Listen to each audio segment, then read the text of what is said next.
What's up, nerds? Nerd! Goz Master here with another Magic the Gathering puzzle quest. Today's quest.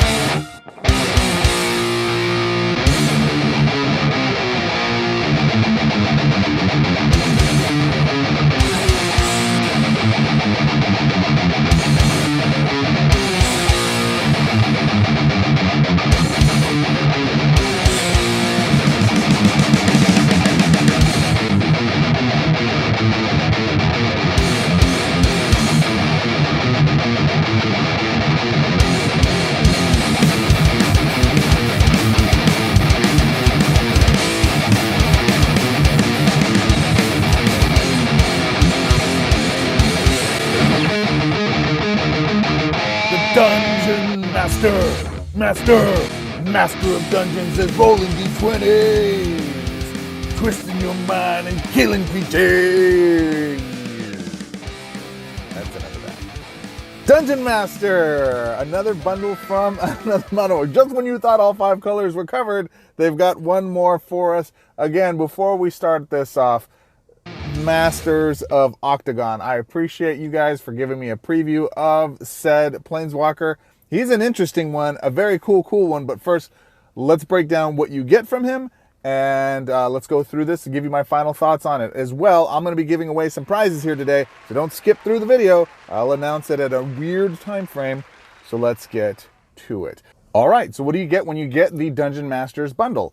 Well, you're going to get the 50 gold, you're going to get 25,000 runes, you're going to get 120 pinks, you're going to get 3 packs. This first one is called the Wild Magic Pack.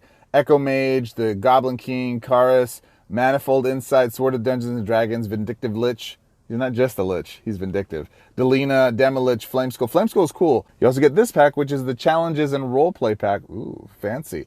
And in this pack, you wind up getting Karis, Kazmundu, which is one I want. Slumbering Dragon's not a good card. Sword of Dungeons and Dragons, Transcendent Master is okay. Anything else in here? Dancing Sword is good. Inferno of the Star Mount is good. Ochre Gel is good. You get a chance at Old Knob, but if you haven't bought them already, Orb of Dragonkind is good. You get a chance at Fiddlesticks, as well as the Tarrasque and Vorpal Sword. And then finally, the final pack is the Venture into Legends. Fiend Slayer Paladin. If you have Fiend Slayer Paladin and you're not playing him, very powerful card. Instrument of the Bards is cool.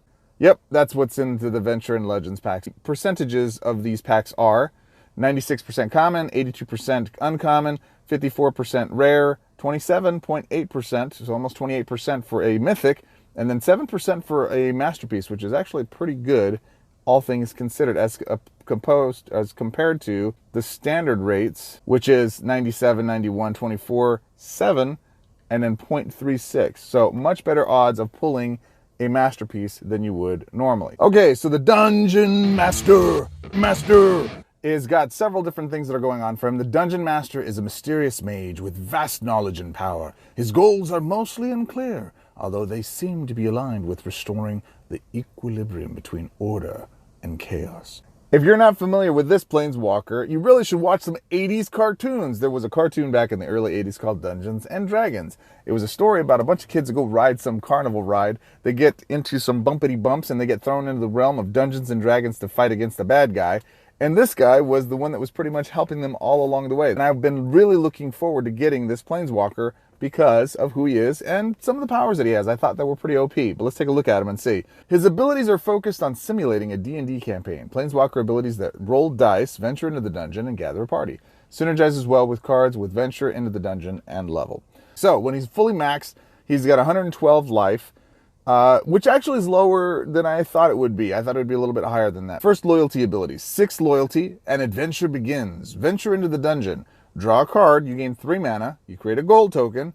If you have dungeon spoils, very important you get to dungeon spoils as quickly as possible. Your Dungeons and Dragons support card gains the wealth emblem. That's important. I'll talk about what those do here in just a second. His second loyalty ability, 12 loyalty, a challenge appears. Roll a d20, 1 to 5, spell cards in your hand gain 6 mana. 6 to 10, your first creatures get +5/+5. 11 through 15, your supports gain 3 shield. 6 through 20, perform each of the effects above, then you gain the challenge emblem.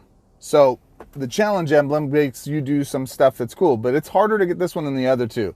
Third one, 21 mana, the Hero's Triumph. Fetch up to the first of each different Cleric, Rogue, Warrior, and Wizard cards from your library. Move those cards into play under your control. If you have, you got a scroll. If you have full party, your Dungeons & Dragons support gains the Heroism emblem. At the end of your opponent's turn, right, you draw a card. If this support has the Wealth emblem, you gain X mana. If this support has the Challenge emblem, you gain X life. If this support has the Heroism emblem, your first creatures get +X+X. X is equal to this card's level. So this card is going to be leveling like mad throughout. It is insane how quickly this thing levels, especially the mid to late game play. If you're in a grind of a game, this token really, really matters. And it can make a big difference for you and keeping you alive and keeping you ahead in the game. Or coming from behind if it goes that long. Now, your mana bonuses. +5 to white, +5 to blue, -2 to black, -2 to red, and then +2 to green. When it's all said and done, you're getting a +8 overall when all of your bonuses are totaled. Which can actually be a bit of a drag sometimes. There's going to be some times where you need to get your cards to come out. And that one extra -1 kind of makes a difference. I would rather the green got +3. 6 mana is kind of where it's at. And if you're not getting that 6th mana, you're hosed. You're 1 mana typically short away from casting a card that you need to get stuff done. Oh, and I forgot to mention, my dude does have alignment. Whenever you activate a loyalty ability, if you don't control a card named Dungeons & Dragons, create a Dungeons & Dragons token. So there are a couple of ways to build around Dungeon Master that focus on each one of his loyalty abilities. However, you want to make sure you're getting into your dungeon spoils as quickly as possible. My first build will show you that. His first ability really concentrates on drawing cards and gaining mana from them. The second one is all about maximizing the D20. There's one of 2 ways to get that done. I'm going to focus on one way that I think is probably the best, although it's hardest to do, or you can just get lucky. Hopefully we'll do both. And the third one allows you to fetch up to the first of each different cleric, rogue, warrior, wizard cards from your library and then concentrate on the party mechanic. Realistically, party stinks. It's not great. There's only really 1 or 2 ways to go make a maximum party hand.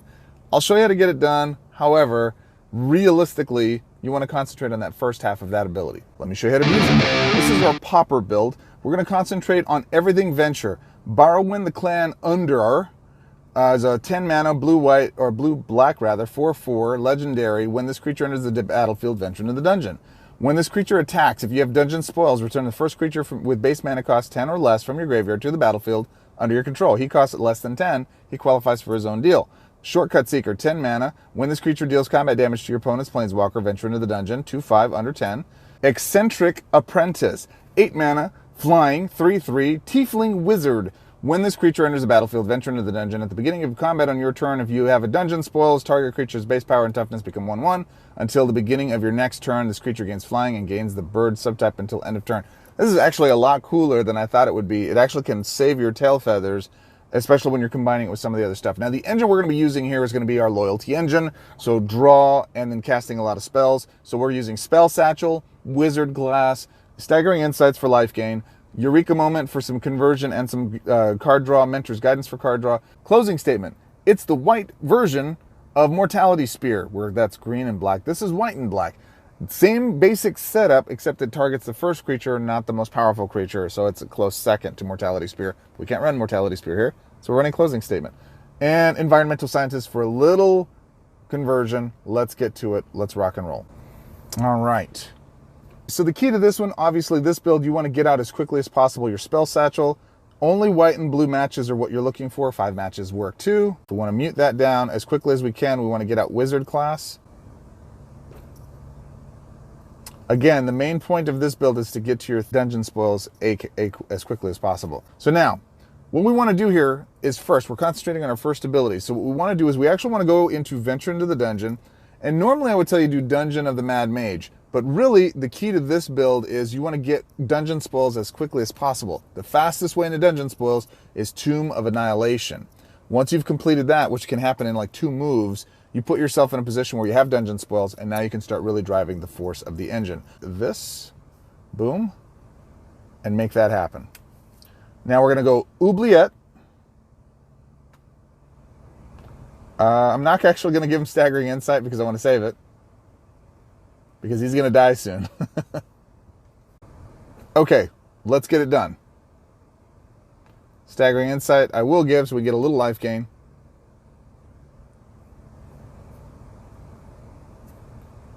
Go into our next one. We have our full-powered removal spell, so I'm not really worried about that guy. I'm not going to use 2 of them on there. They attack. I use closing statement. Takes out their first creature. I get a bonus. Draw some cards. Get some mana. Get some strength. Lifelink. We're good. So as you can tell by here, we need one more step into the dungeon. We want to get a creature out as quickly as we can, or use our first ability again on the next turn.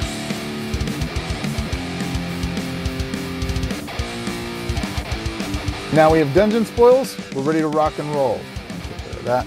Want to make room in our hand, use our first ability. Now we're going to go Dungeon of the Mad Mage. So now you're going to see on this dungeon, this is an emblem. It can grant additional effects to a card or ability. So in this instance, at the end of your opponent's turn, draw a card. If the support has the wealth emblem, you gain X mana. So that's where we are right now. But let us go ahead and start powering up our guy. So now from here, we start the process of regaining our life, repowering up our hand, and going from there. So we're going to make our guy get Staggering Insight, draw cards because we have the Wizard class on the board. Staggering Insights for him, draw some cards. Wizard class fills our hand up. Destroy their creature, level ourselves up, and Viola. We've got board control, we have a ton of creatures, we have our secondary ability ready to rock and roll, and if we're lucky, we might see our second emblem in place right now. Let's see. Sequencing. I want to play Mentor's Guidance before I cast Staggering Insight so that I can have 4 cards in hand while I draw my 5th card, and I can gain the mana if it is a spell card. But before we do that, let's go ahead and roll a d20 and see what we get. We got a 16. We got the 16, so we got the emblem. So you can see clearly now we have the secondary emblem, which is for every level of this card. This card is, I don't know if you can see it. Itty bitty. We're up to 15 right now. So we're gaining 15 mana every end of turn from their side. In addition to that, we're gaining 15 life. This is why it's so important we're getting our dungeon spoils as quickly as possible. And just like that, we're in total control of the game. We're powering through. We're muscling up. We're about to win.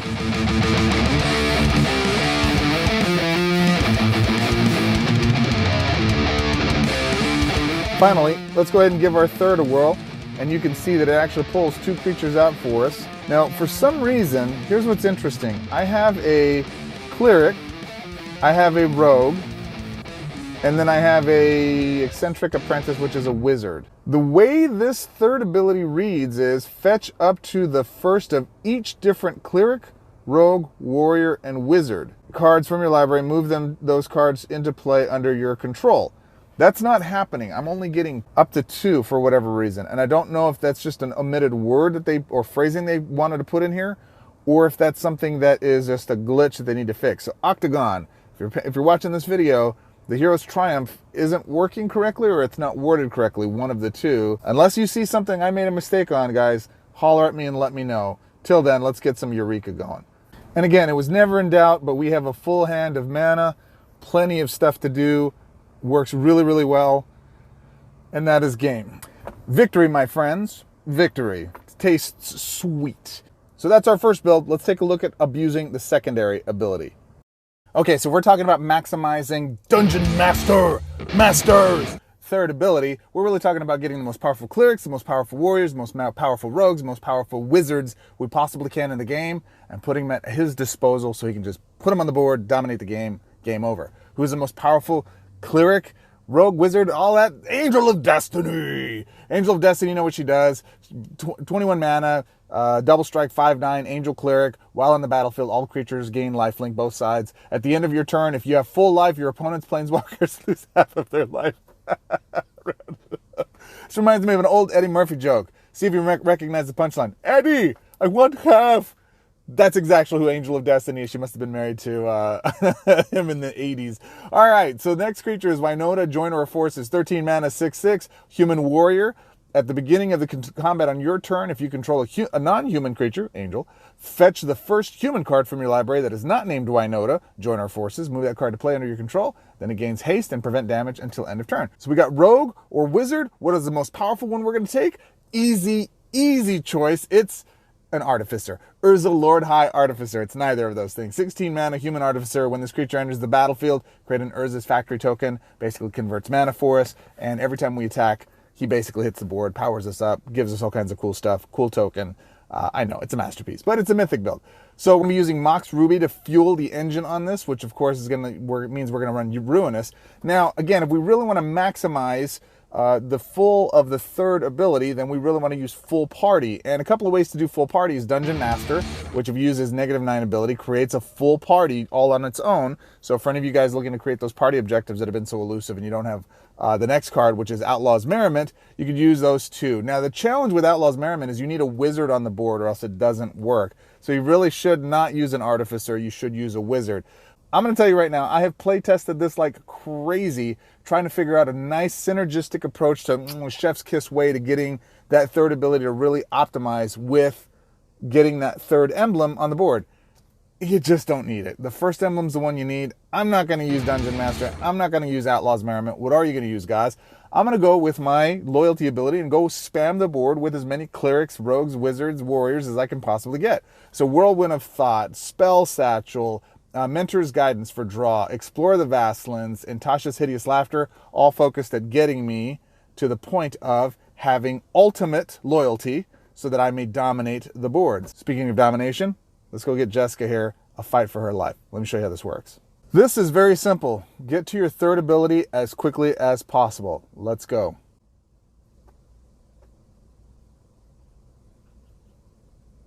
Angel up top. Boom, boom. Hopefully next turn we should get to our third. Another angel. Boom. There's Angel. You get her on the board, immediately you're taking half. Half, Eddie. I want half. Boom, boom. Third ability. Should be it. 26.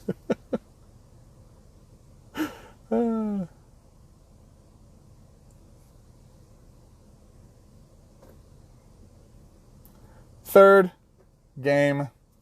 Thank you. This was fun. That's it. That's all you need to know. Yes, guys, but I want to go get Full Party. Have fun with that. I tried that several times. Not my best way of using Dungeon Master. Okay, time for final thoughts. Is Dungeon Master. Okay, last time, I promise. Is it worth getting IRL money for the $29.99 USD American dollars? I gotta be honest with you guys here. As fun as the third ability is, it's really important that you're getting something that gives them a haste. There's a spell that does allow you to give your creatures haste. You can use your third ability, cast that spell, it gives it to them. It's an enhanced spell. I think it's a white-red spell. Long story short, Dungeon Master is fun, but he's very dependent on the cards that are in the meta. And since we're just about to rotate out, we're going to lose Angel of Destiny. We're going to lose Wynota. We're going to lose Urza, which are the three characters I just spotlighted right now, and I think are some of the most powerful creatures in the game currently to be able to build around for any white Planeswalker. So the challenge becomes is he really that good? There are some other clerics I played with that are kind of fun and that kind of do the thing, but they're not near as powerful as Angel for sure. So what we really need to do, and what I'm going to recommend is, sorry Oktagon, until we see what the new cards are coming in from the new meta, I don't know if he's worth picking up at this time for IRL money. He is a lot of fun, however, and I would recommend that if you've got the resources and you like playing with a fun Planeswalker, that's an objective for you, he's definitely one worth picking up. All of you guys that already collect him, you probably already have him. I'm sure I'm not spotlighting anything here that's not already clearly broken. I will say that I have played with a couple of other Planeswalkers after shooting this video who are in his color scheme. Teferi, to be clear on one of the other ones. Now, Teferi, Hero of Dominaria, is by far a better Planeswalker. However, his mana gains are lighter, and as a result, by not being in-match blue-white in the same stream as Dungeon Master has, it makes a difference. DM here gets to get his cards out faster, it seems, although once he's leveled up, the payoff for Teferi is a lot stronger. So that said, my friends, that is my recommendation on him. Is he worth the IRL money? Personally, if I were tight on funds, I wouldn't pick him up. If you're looking for a funds Planeswalker, he is a lot of fun. I cannot deny that. You definitely would like to pick him up and play with him. He's great. I look at long-term playability in Planeswalkers, though. So I've been paying attention to all of the Planeswalkers I've been getting and which ones I continue to go back to. Dungeon Master, especially for some specific challenges, dungeon adventures, as well as anything having to do with D20, might be worthwhile to go focus on to go clear some of those objectives. So I will give you an update probably when he's ready to come out for gold as to my long-term playability. I had some questions and concerns about Kasmina, who has turned out to be one of the strongest, if not the strongest, dual-color Planeswalker in the game right now. And she can even rival some of the tricolor walkers.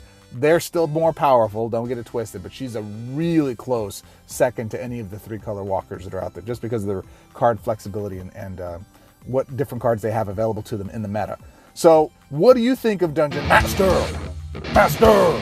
Is he worth picking up? Did you already pick him up? And if you did, comment below and let me know. As always, I appreciate... Oh, I said there was going to be prizes here today, didn't I? Yes, I did. Let's give away a prize. For the person that comments below, Dungeon Master in the comments below, and let me know what you think of my guitar playing. Yes, that was actually me playing. I had to do a lot of editing to the drums. Oh my gosh, you have no idea. That was tough. I've never really played a track like that before, so that was a very enlightening experience. But if you comment there below, I'm going to pick 2 winners from today's set. That'll be the last of the packs that I have to give away, and 2 random winners I will pull from the comments below. Tell me what you think of Dungeon Master. Tell me what your favorite episode of Dungeon Master was back in the original Dungeons & Dragons cartoon days back in the 80s. If you haven't seen it, go Google it. It's fun, young crunks. But that said, I appreciate you. You could have been anywhere in the world for the last whatever time frame this was. I tried a different editing style on today's video. I hope you liked it. If you did, comment below. I'm trying to keep these as short as possible so that I can streamline your entertainment as well as keeping it engaging. Although it takes a lot of work. If you appreciate it, let me know that you do by commenting, liking, and most importantly, join our party. Subscribe, get the bell notifications, and as always, join our Discord, link in the description below. Till our next quest, my friends, which is probably Innistrad, I'm excited. Swords up.